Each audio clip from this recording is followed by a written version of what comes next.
West Bengal police কনস্টেবলের যে মাঠ শুরু হয়েছে সেই মাঠ ৮ থেকে ১১ পর্যন্ত মেয়েদের যে মাঠ ছিল সেই মাঠে টোটাল কত পাস হলো আর টোটাল ভ্যাকেন্সি বা কত আছে, চলো একবার আমরা দেখে নিই।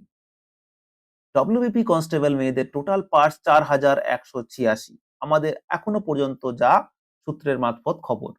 বহরমপুর ৬৮০, ব্যারাকপুর থেকে 977, মেদিনীপুর থেকে ৬৬৩, দুর্গাপুর থেকে 984, অম্বিকানগর থেকে 882। মেদিনীপুর পাশের হার সবচেয়ে কম আর ভ্যাকেন্সি আছে ৩,৫৩৭। তোমরা যারাই চাইছো নিজে একজন ইউনিফর্মধারী একজন সরকারি চাকরি হোল্ডার হতে, তারা কিন্তু অবশ্যই এরপরে ইন্টারভিউয়ের জন্য প্রস্তুতি নাও। এরপরে আমরা জিকে ম্যানিয়ার পক্ষ থেকে কিন্তু একটি বই নিয়ে এসেছি তোমাদের ইন্টারভিউ অল সলিউশনের জন্য। কি আছে 500 প্লাস কোশ্চেন্স নিয়ে এই বইটি তৈরি করা হয়েছে। এই বইটি তৈরি করেছি আমি নিজে এবং এই বইটি তৈরি করার পেছনে আমার কিন্তু সাব ইন্সপেক্টরের যে প্রিপারেশন, সাব ইন্সপেক্টর নিজে আমি সিলেক্ট হয়েছি, এক্সাইজে আমি সিলেক্ট হয়েছি, এসআই হিসাবে ২ বছর চাকরি করেছি এবং মাল্টিপলস আমি মক ইন্টারভিউ নিয়েছি এবং তাদেরকে হেল্প করেছি।